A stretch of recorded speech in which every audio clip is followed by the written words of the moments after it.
बिस्मिल्लाहिर्रहमानिर्रहीम। अस्सलाम वालेकुम नाज़रीन, आप यूट्यूब चैनल देख रहे हैं। मैं इमरान खान हूँ। ये पहली मरतबा ऐसा हुआ है पाकिस्तान में, यानी पहले होता था लेकिन पार्शली होता था। अब पहली मरतबा ऐसा हुआ है कि किसी भी ऑपरेशन के बाद ISPR की जानिब से दी गई मालूमात पे लोग भरोसा नहीं कर रहे या उसको मोतबर नहीं माना जा रहा। हत्ता कि कुछ बड़े सहाफ़ी हैं वो भी सवालात उठा रहे हैं। मेन स्ट्रीम मीडिया के सहाफ़ी हैं। जावेद चौधरी साहब ने सवालात उठाए, कुछ और लोगों ने उठाए। नजम सेठी साहब ने बड़ा इंपॉर्टेंट क्वेश्चन उठाया, वो भी मैं आपके सामने रख देता हूं। अभी सोशल मीडिया की अक्सरियत जो है या आम पाकिस्तानी वो भी मानने के लिए तैयार नहीं है।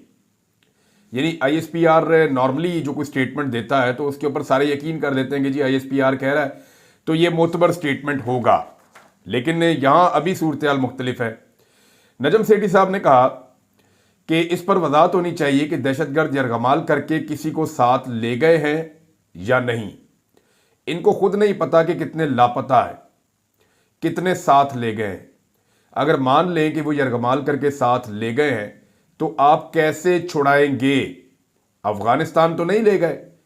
ये जनाब नजम सेठी साहब ने कहा। वो भी इस खदशे का इजहार कर रहे हैं कि जो ISPR की जानिब से मालूमात आई हैं गालिबन वो दुरुस्त नहीं है और बंदे यरगमाल हैं। दूसरी जानिब BLA ने जो एक क्लेम किया है वो बड़ा खौफनाक है। BLA वाले कहते हैं कि उन्होंने 214 फौजी एहलकार जो उन्होंने पकड़ लिए थे उनको शहीद कर दिया। ये क्लेम भी दुरुस्त नहीं लगता। देखिए, वो तो एक दहशतगर्द तंजीम है, उन्होंने तो वही बात करनी है जो उनको सूट करती है। हमें भरोसा करना पड़ेगा सरकारी जो आदाद शुमार है उनके ऊपर या सरकारी प्रेस रिलीज के ऊपर। मगर मामला यह है कि पाकिस्तान के मोतबर सहाफ़ी भी या कोई बड़े नाम है या पाकिस्तान का मीडिया, सोशल मीडिया, कोई भी इस वक्त सरकारी आदाद शुमार पे इसलिए यकीन नहीं कर रहा कि वो भी बहुत ज़्यादा मुबहम है। यानी जो चीज़ें ISPR ने बताई वो भी पूरी तरह से ठीक नहीं दिखाई दे रही। ऐनी शाहिदीन किसी और तरह के स्टेटमेंट्स दे रहे थे। मिसाल के तौर पे अभी ये भी इंफॉर्मेशन आई है और रेलवे से आई है। रेलवे हुकाम ने बताया जी कि हमें तो सख्ती से मना कर दिया गया। इवन ड्राइवर से रब्ता किया गया कि बताओ अभी वहाँ क्या हुआ था, तो उसने कहा जी मुझे तो बहुत सख्ती से मना किया गया है कि किसी किस्म का इंटरव्यू नहीं देना, कोई मालूमात बाहर नहीं देनी। जो ऐनी शाहिदीन है या बाकी लोग हैं उनके ऊपर भी दबाव डाला जा रहा है कि आपने मालूमात बाहर नहीं निकालनी। अब मामला यह है कि जो लोग अगवा किए गए थे या यरगमाली बनाए गए थे उनके नाम कुछ लिस्टें मौजूद हैं या ट्रेन के जितने भी पैसेंजर्स थे 26 को निकाल कर, यानी हुकूमत का यह दावा है ना कि 26 लोग जो हैं वो शहीद हुए हैं 440 में से। तो बाकी जो 314 लोग हैं उनको सामने लाकर दिखा दे हुकूमत, या उनके चेहरे दिखा दे। हुकूमत के लिए क्या मुश्किल है?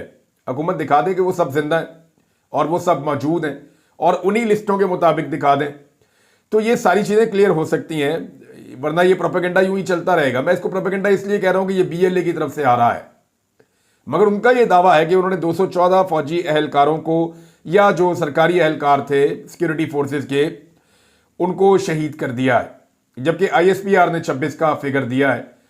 अच्छा, वो ये कह रहे हैं कि हमारे 12 लोग जो हैं वो मारे गए हैं, BLA वाले कह रहे हैं, जबकि फौज जो है वो ये तादाद जो ISPR है वो 33 की तादाद बता रही है। अब पहली मरतबा ऐसा हो रहा है कि लोग पूरी तरह यकीन नहीं कर रहे ISPR के स्टेटमेंट पे और सवालात उठा रहे हैं। जावेद चौधरी साहब ने कहा जी कि 80-70 बंदे गायब हैं। 80 बंदे उन्होंने कहा कि वो बंदे गायब हैं। वो बंदे किधर गए, कहां पे हैं वो बंदे, उनके बारे में मालूमात नहीं आ रही। जावेद चौधरी साहब ने उठाया यह मामला। अब नजम सेठी साहब भी ये कह रहे हैं, बाकी लोग भी मुतालबात कर रहे हैं। पाकिस्तान तहरीक इंसाफ ने यहां पे एक ऐसा मुतालबा किया है मेरे ख्याल में जिससे यह मसला हल हो सकता है। तहरीक इंसाफ की जानिब से मुतालबा किया गया कि आप एक इन कैमरा ब्रीफिंग करवा लें, एक इजलास बुला लें असेंबली का जो इन कैमरा होना चाहिए। सेनेटर्स वहां मौजूद हों, कौमी असम्बली के मेंबरान वहां पे मौजूद हों, वो कर लें, या तो फिर आप नुमाइंदगान बुला लें मुख्तलिफ पोलिटिकल पार्टीज के, एक इन कैमरा ब्रीफिंग आप करवा लें जैसा कि इमरान खान साहब के दौर में भी हुई थी। तो इन कैमरा ब्रीफिंग के अंदर आप सारी पॉलिटिकल पार्टीज को बुलाएं, वो वहां पे आके बैठे जो पार्लियामेंटेरियंस हैं और वो सवालात करें। यानी सिक्योरिटी फोर्सेस के सरबराहान को भी बुलाया जाए, वो आकर हमें ब्रीफिंग दें। हमारे कुछ तल्ख सवालात हैं, हम पब्लिक में उन्हें उठाकर अफरा तफरी पैदा नहीं करना चाहते।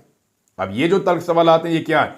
देखिए, अफरा तफरी तो तब पैदा होगी ना जब ये खुदा ना खास्ता कहीं मामला बाहर आता है कि वाकई में इतने बड़े पैमाने पर कत्लेआम हो गया, पूरी की पूरी ट्रेन अगवा हो जाना तो पाकिस्तान की इंटेलिजेंस एजेंसीज की एक बहुत बड़ी नाकामी है। यानी ये इससे बड़ी नाकामी क्या हो सकती है कि पूरी की पूरी ट्रेन ही अगवा हो गई है। सबसे ज़्यादा पैसेंजर्स ट्रेन के अंदर ट्रेवल करते हैं, उसके बाद जो है वो जहाज़ इतना बड़ा होता है कि उसमें ज़्यादा लोग ट्रेवल करते हैं, फिर बसों के अंदर कम लोग होते हैं। तो ट्रेन जो सबसे बड़ा जरिया है जिसमें बहुत बड़ी तादाद में लोग ट्रेवल करते हैं, 440 लोग जा रहे थे, कोई मजाक थोड़ी था, 9 बोगियां जा रही थी और वो पूरी की पूरी अगवा कर ली शिद्दत पसंदों ने, BLA ने। और पाकिस्तान की इंटेलिजेंस एजेंसियों को इस मनसूबाबंदी की कानो कान खबर भी नहीं हुई। और अब कह रहे हैं जी कि इंडिया कामयाब हुआ है, इंडिया ने ये कारनामा किया है। तो इंडिया के खाते डाल के आप तो उनको तमगे लगा रहे हैं कि जनाब आप बहुत कामयाब हो गए, हम नाकाम हो गए। बहरहाल ये एक फेलियर था। इस फेलियर के बारे में पाकिस्तान तहरीक इंसाफ या बाकी अपोजिशन वो पूछना चाहेगी इन कैमरा इजलास में, और इसीलिए वो कह रहे हैं जी इन कैमरा इजलास बुलाया जाए। हमारे तल्ख सवालात हैं, अगर ये हमने ओपनली किए तो फिर इससे अफरा तफरी फैलेगी, फिर ये कहेंगे जनाब कि ये मुल्क दुश्मन है और मुल्क दुश्मनी करते हैं। बहरहाल सवालों के जवाब तो देने पड़ेंगे और सिक्योरिटी फोर्सेस को या इंटेलिजेंस को ही देने पड़ेंगे, क्योंकि उनकी बुनियादी रिस्पॉन्सिबिलिटी थी इस सारे मामले में। नाज़रीन, पाकिस्तान की सूरत हाल तो ऐसे है, यानी हम ये कहते हैं कि SIFC के जरिए से हम सरमाया लेकर आएंगे पाकिस्तान में, दुनिया को कहते हैं जी पैसा पाकिस्तान के अंदर लाओ और ला के इन्वेस्ट करो। अरबों डॉलर जो है ना, सैकड़ों अरब डॉलर जो है वो गिनवा दिए हैं शहबाज शरीफ साहब की हुकूमत जब से आई है। यानी जब इमरान खान साहब का रिजीम चेंज किया गया था 2022 में, तब भी ये 1.5 साल इक़्तिदार में रहे, उसके बाद भी इन्हीं के इक़्तिदार का तसलसल था निगरान, और अब भी ये 1 साल से इक़्तिदार में है। अब अंदाजा करें कि 3 साल से ये लोग इक़्तिदार में हैं और इन्होंने सैकड़ों अरब डॉलर्स की सरमायाकारी के दावे किए हैं। 1 अरब डॉलर की सरमायाकारी अभी तक नहीं ला सके। अंदाजा कीजिए आप, और देखें उसकी वजह समझ आती है। जो रियासत अपने एक साबिक वजीर आजम को अदालत में पेश नहीं कर सकती, 1.5 साल हो गया है, रियासत में इतनी ताकत नहीं है, रियासत में इतनी सकत नहीं है, या इतनी कैपेबिलिटी नहीं है, इतनी सलाहियत नहीं है कि वो एक साबिक वजीर आजम को अदालत में उसके मुकदमे के मामले में पेश कर सके। वो ये कहते हैं जी दहशतगर्दी हो जाएगी या कोई वाकया हो जाएगा, हम कंट्रोल नहीं कर पाएंगे। भाई जब आप एक साबिक वजीर आजम को प्रोटेक्ट नहीं कर सकते कि जेल से आप उसको अदालत तक ले आए, तो फिर आप बैरून मुल्क से लोगों को कह रहे हैं कि सरमायाकारी इस मुल्क के अंदर ले आओ, लोग कभी यकीन नहीं करेंगे। ये इस तरह की जो अजीबोगरीब हरकतें पाकिस्तान की गवर्नमेंट करती है, उन्हें लगता है कि लोग बेवकूफ़ हैं, लोग बड़े सियाणे, वो ये सारे पैरामीटर्स देखते हैं। जब भी कोई शख्स किसी मुल्क में सरमायाकारी करने जाता है तो वो कौन सी चीज़ें देखता है? सबसे पहले देखता है कि मेरे पैसे तो महफूज हैं, फिर वो देखता है कि इससे मुनाफा कितना होगा, फिर वो देखता है कि मेरी अपनी जान वहाँ पे महफूज रहेगी, फिर वो ये भी देखता है वहाँ सहूलियात कैसी हैं, फिर वो ये भी देखता है वहाँ लॉ एंड ऑर्डर है या नहीं है, ऐसा ना हो कि मेरा पैसा कोई छीन के भाग जाए और मैं पीछे पीछे भागता रहूँ। फिर वो ये देखता है वहाँ पे इंसाफ भी है या नहीं है। फिर ख़ास तौर पर जो है वो दहशतगर्दी के मामला लोग देखते हैं, सियाहत में और इन्वेस्टमेंट के मामले में, कि वहाँ पर अमन व अमान का क़याम है या नहीं। अब सूरत हाल ऐसी है, इतनी खौफजदा रियासत है, हुकूमत है, कि एक साबिक वजीर आजम को जेल से अदालत तक पेश करने की इनके अंदर सलाहियत नहीं है। तो जब आप में इतनी सलाहियत नहीं है तो फिर आप दावे नहीं कर सकते। नाज़रीन, अख्तर मेंगल साहब ने एक बात की है, बात तो बड़ी तकलीफ दे है, लेकिन इस मौके पे उनका ये कहना बनता भी है।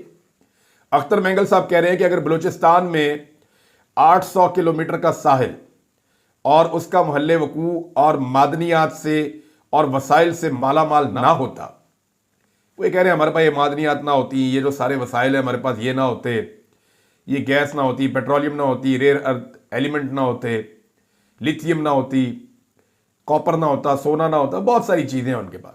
वो कहते हैं जी अगर ये सारे वसाइल हमारे पास ना होते, अब माला माल ना होते, और ये जो हमारे पास एक पूरे कोस्टल बेल्ट है, 800 किलोमीटर का समंदर हमारे साथ लगता है, अगर ये चीज़ें ना होती तो पाकिस्तान के हुक्मरान हमें भी बंगालियों की तरह ये कहकर अलविदा करते कि उधर तुम इधर हम। यही किया था ना बंगालियों के साथ, तो ये दोबारा कर देते। ये अख्तर मेंगल साहब कह रहे हैं कि हमारी सिर्फ इतनी वक़्त है कि इनको हमारा पैसा चाहिए। अब नाज़रीन, जो रिटायर फौजी हैं वो नए भी भर्ती किए गए हैं, जितने पुराने रिटायर फौजी थे वो उनको इतना ज़्यादा इस्तेमाल किया गया नवाज शरीफ और जरदारी के खिलाफ कि वो ये सोचना शुरू हो गया कि पीपल्स पार्टी और नून लीग तो चोर और डाकू हैं। वो इतनी दफा उन्होंने चोर और डाकू कहा कि अब वो अपना बयानिया बदल नहीं सकते, तो वो सारे हो गए इररेलेवेंट। और चोर और डाकू जो कहा तो वो ठीक ही कहा ना, सरे महल भी बने हुए हैं, यहां पे तो बड़े बड़े जो है वो अपार्टमेंट्स बने हुए हैं, एवन फील्ड्स के अंदर अपार्टमेंट्स बने हुए हैं, दुनिया के कई बड़े आजमों के अंदर इनकी प्रॉपर्टीज निकल आई हैं, और पनामा के अंदर इंकशाफ हो रहा है, दुबई लीग्स के अंदर इंकशाफ हो रहा है। तो इन्होंने तो तबाहियां पट दी हैं। तो जब वो सारी चीजें उनके सामने रखी गई थी माजी में, तो एस्टेब्लिशमेंट ने जनाब ये लाइन ली हुई थी, जनाब ये चोर और डाकू हैं, इनको नहीं छोड़ना। और वो वाकई में उनके पास सबूत मौजूद थे उस वक्त। आज की तरह एस्टेब्लिशमेंट खाली हाथ नहीं थी। पाकिस्तानी देखे कितने समझदार हैं। जब एस्टेब्लिशमेंट ने बयानिया बनाया असली चोर और डाकुओं के खिलाफ, तो अवाम उनके साथ खड़ी हो गई। लेकिन जब एस्टेब्लिशमेंट ने एक ईमानदार आदमी के खिलाफ बयानिया बनाया कि ये भी चोर और डाकू है, तो अवाम उस आदमी के साथ खड़ी हो गई। तो पाकिस्तानी बहुत समझदार है। और ये भी DGISPR ने कहा था ना कि आप सारा वक्त सब लोगों को बेवकूफ नहीं बना सकते, ये हो नहीं सकता। तो वो उन्होंने कहा था, वो मैंने पढ़ के भी आपको 2 दफा सुनाया था। तो अब नए रिटायर फौजी जो है वो इंट्रोड्यूस किए गए कि तुम लोग जाओ और जाके इमरान खान पे अटैक करो। अब ये इनमें से एक रिटायर फौजी है, ये एक टीवी चैनल पे बैठा हुआ है और बैठ के इसने कहा क्या, ये जरा आप सुने। कहता है जी, सियासतदान इक़्तिदार में तो आना चाहता है लेकिन जिम्मेदारी नहीं लेना चाहता। बलूचिस्तान को बलूचिस्तान के लोगों ने भी नहीं समझा। रिटायर जनरल ने बलूचिस्तान की तबाही की वजह सियासतदानों और मकामी सरदारों को करार दे दिया। यानी सियासतदान और जो मकामी सरदार हैं वो जिम्मेदार हैं जी बलूचिस्तान के लिए। अब मेरे चंद सवाल है इस खबती जर्नैल से जिसकी ड्यूटी लगाई गई है कि इसका दिल नहीं भरा अभी तक। इतना अरसा ये जर्नैल रहा है फौज के अंदर, अब ये रिटायर हो गया, जा भाई को काम बूम कर जाके। ये आगे फिर टीवी के ऊपर बैठ के मंजन बेचना शुरू हो गया। और मंजन किसके खिलाफ बेच रहा है? सियासतदानों के खिलाफ और सरदारों के खिलाफ, जिन लोगों की वजह से आज कुछ बलूचिस्तान बचा हुआ है। यानी मेरे चंद सवाल आते हैं ना, एक तो ये कि क्या सियासतदान जबरी गुमशुदगियां करते हैं बलूचिस्तान में? बताओ ना। सियासतदान जाते हैं, जाके बंदे उठा के जबरी तौर पे लापता कर देते हैं। सियासतदान तो ये नहीं करते। मरियम नवाज ने ज़हीम लगारी को लाहौर से जबरी तौर पे लापता करवाना था तो ISI को इस्तेमाल किया था ना, खुद तो नहीं कर सकी। तो सियासतदान तो ये काम नहीं करते, गंदा काम ये तो एस्टेब्लिशमेंट करती है। क्या सियासतदान अपने बंदे जबरी तौर पर असेंबलियों पर मुसल्लत करते हैं? ये जितने आपने लटरम पटरम लाके बिठा दिए हैं, या ऑक्शन हुआ, एक इलेक्शन जो हुआ, इलेक्शन तो था नहीं, ऑक्शन हुआ 2024 में 8 फरवरी को बलूचिस्तान के अंदर। जब मैं ट्रेवल कर रहा था, मुझे बहुत सारे लोगों ने बताया कि जनाब यहां पे 8 बंदों से पैसा पकड़ लिया था।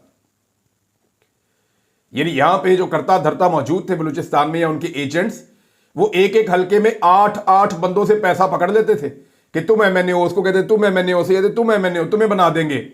बाद में एक को बना दिया MNA और बाकी जो है बेचारे मुंह देखते रह गए। उन्होंने कहा जी पैसा वापस करो, तो पैसा भी वापस नहीं किया किसी का। ऐसे तो ऑक्शन हुआ है बलूचिस्तान के अंदर। तो क्या सियासतदान लेकर आए इन बंदों को?